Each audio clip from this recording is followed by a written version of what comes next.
Hello, and welcome back to the Transform Wellness podcast. I'm Dr. Bradford Perkins, and I'm a longevity and metabolic medicine specialist. Today, we're going to talk about sleep and the importance of sleep and what hormones are involved with sleep and how we can help modulate those. So, why is sleep so important? Sleep is not a passive process. It's not just we get knocked out at night, we wake up, and nothing else really happens. The body's not at rest. It is restoring itself, repairing cells, clearing out dead cells, helps with energy conservation, and helps with appetite suppression, helps regulate our immune system because we need to clear out those old immune cells. There's something called microglial cells. These are immune cells in the cells in the brain, which help, sleep helps calm down the inflammation from those, improves a term called brain plasticity or neuroplasticity, regrowing those neurons and nerves. It helps with hormone regulation, like your thyroid, your human growth hormone, testosterone. And it also helps with memory consolidation so that whatever we learn that day, we could remember the next day. So here's the problem. We live in a world today where we are always on a screen. We might be working late into night. I see this all the time in my patients where, they get home from work, they spend time with their children, and then, they go back to work. They might eat late night snacks at the computer. They might, and they might just kind of go until like midnight, and then their body just doesn't know when to sleep. This really wrecks our sleep cycle, and having a poor sleep cycle really affects us, and we're going to talk about more about that. So if you look back, in the past, in the 1960s, we averaged about 8.5 hours of sleep at night. There's only about 2 to 3 TV stations. They shut down at night. There's no tablets, no computers. You ate dinner, watched maybe a little TV, and then you read or did something else. We had those old school incandescent light bulbs, didn't put out a lot of blue light, where all our lights now have put out a lot of blue light. Then, the latest information I can find is 2009, where we're averaging 6 hours and 40 minutes of sleep. That's almost 2 hours less of sleep, and we need at least 7 to 9 hours of quality sleep a night. So what happens when we don't get good sleep? It leads to inflammation. Inflammation is probably the underlying cause of a lot of our chronic disease and aging, how our body is aging. So it's another term is called metaflammation, also called inflammaging. All that goes together because what happens there is we lose muscle mass, we get brain fog, we have less energy production in our cells. It can lead to bone density issues. It can lead to insulin resistance. Might have said that twice, but sometimes that happens. Poor sleep also leads to overeating and obesity because we are going to eat 20% more on average on a day we don't get good sleep. So you just keep overeating because of the hormone fluctuations. Those hormones are called ghrelin and leptin, if you wanted to know the names. Poor sleep leads to insulin resistance and high cholesterol, can lead to fatigue, depression, brain fog, and it also can influence our gut microbiome in a bad way called dysbiosis.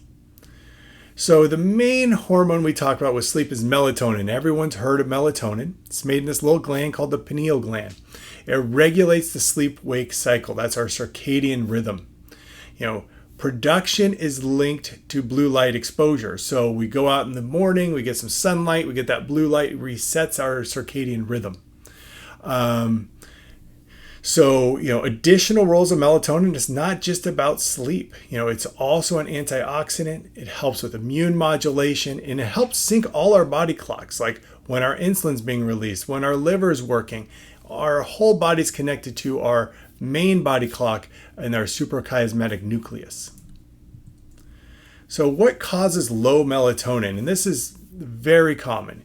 Chronic stress and high cortisol. That's number one. So working a very stressful job, or there might be home stress, a lot of different stressors. But just in general, you have a lot of stress, raises your cortisol level. And if you bring that stress into the evening time, that high cortisol doesn't allow our melatonin to start to rise. So now you got blue light exposure is the next thing. So we got our computer screens, we got our light bulbs, giving our eyes blue light exposure, depressing our melatonin. We have stress. We've got all those ruminations, all those thoughts in our brain saying, I need to make this list. Waking up in the middle of the night and thinking about your next day and how many things you need to do. That is all because, the stress and the melatonin being suppressed.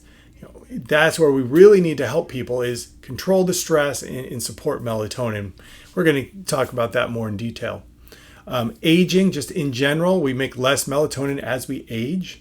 And then nutrient deficiencies. So, melatonin is made from our amino acid called tryptophan.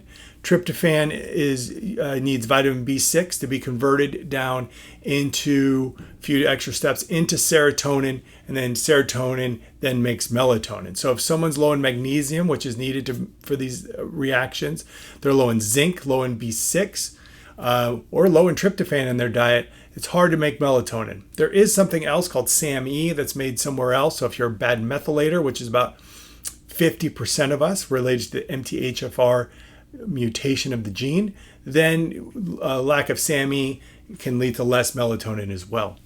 So you can see it's very complicated, but it really comes down to a few key nutrients that we need to maximize.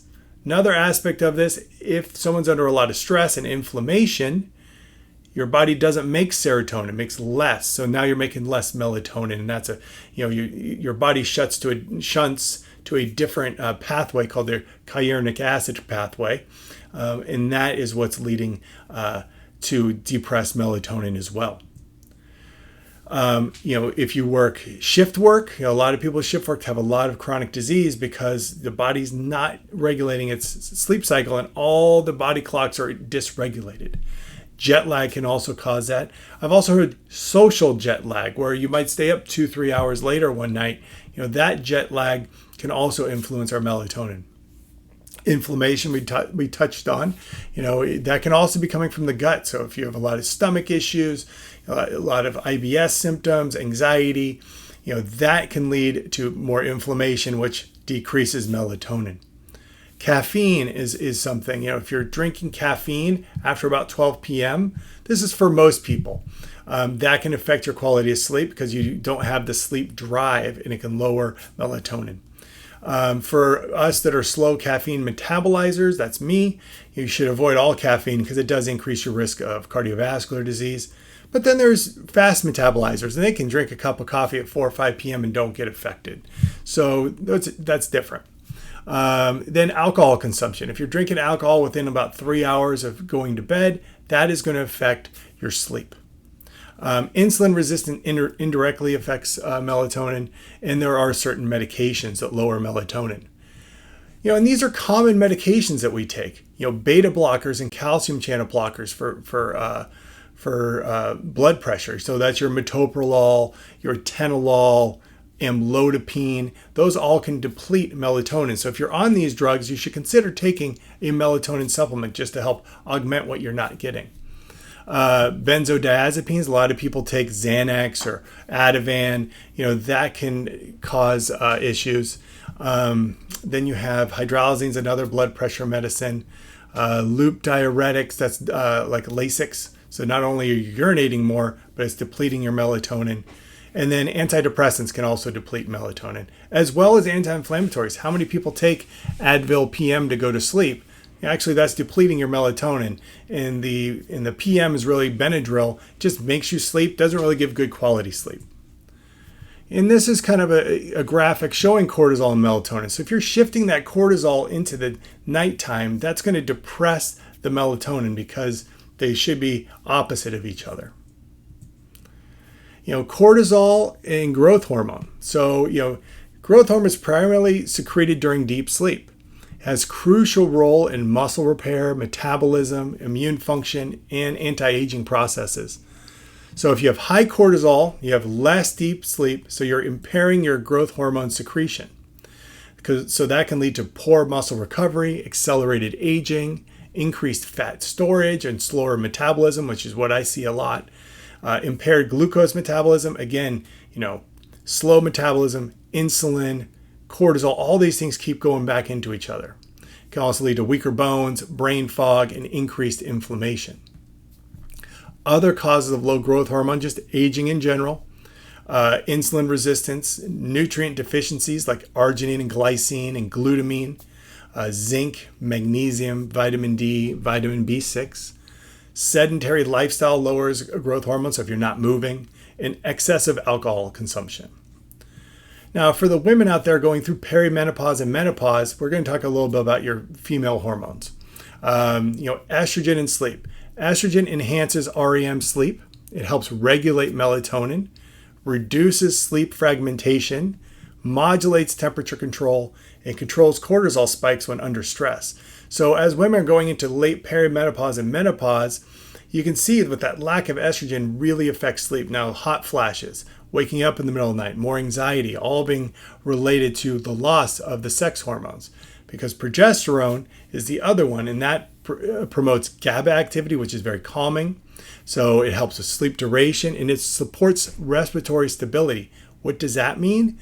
That means you have a higher chance of having sleep apnea because you're not getting your respiratory system regulated while you're sleeping without your progesterone. So how can I sleep? That's probably after hearing all this, like, oh my goodness, what am I going to do? So control your stress response. That can be with different supplements, that can be with yoga, like in this picture. You can optimize your melatonin, you can support growth hormone release, and for women out there, consider HRT treatment for menopause. That's something to discuss with your doctor, but that can also help sleep. So for stress management, deep breathing, box breathing, belly breathing. In this picture, making sure when you inhale, your belly goes out before your chest. That's a deep belly breath. Yoga is helpful. There are adaptogens, which are traditional herbs like ashwagandha, holy basil, rhodiola. L-theanine is very calming. Relora is an interesting, this is a patented combination of magnolia and philodendron, which helps with food cravings and anxiety. Magnesium, most of us need extra magnesium. For this purposes, usually magnesium glycinate or threonate is the preferred type of magnesium. Especially with the glycinate, that's that glycine that we could be lacking to help make the growth hormone. And there is something called synapsin, which has a NR, which is nicotinamide riboside, a form of B3, and RG3, which is made from ginseng. Melatonin support, we want to minimize blue light exposure. We want to have a set bedtime routine, maybe take a shower before bed. That helps that calm down. We want a dark, cool bedroom, blackout shades. If you're having a night light, make it a red light, not blue light. We want to avoid blue light. So a red light in there. You want to avoid stimulants and alcohol. If you're not getting enough tryptophan in your diet, making sure you're getting tryptophan. If you're under a lot of stress and you're not making melatonin, then take a melatonin supplement. There are some herbals such as honocchial, ziziphus or jujube, and valerian root. Those can help with sleep as well.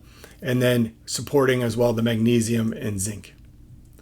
And for growth hormone support, that's where you want to do exercise. The best is kind of HIIT workouts. There's a device called a Vasper machine that people can use that really helps boost that growth hormone. Good sleep hygiene, stress management is important. We want to lower insulin resistance. Time restricted eating. I like about a 12 to 14 hour fast. A lot of us will overdo it. Like, I'm just going to do a 6 hour eating window, but it's too much stress for the body. If you do most of the time, a 10 to 12 hour eating window, if you want to do a day here or there where you're doing a 6 hour eating window or an 8 hour eating window, but your norm shouldn't be every day 6 or 8 hours. Cold exposure, that can be cold plunge. You can do amino acids like glutamine and arginine. You have your vitamin D, magnesium, zinc, and B6. You can see a lot of these same vitamins keep popping up. And there are peptide options in something called BioPro Plus, which has the growth factors in it. So thank you for your time. I enjoyed giving this little talk today. If you want any more tips or advice, subscribe to my channel for weekly videos. And if you have any questions or experiences, drop them in the comments. Have a great day.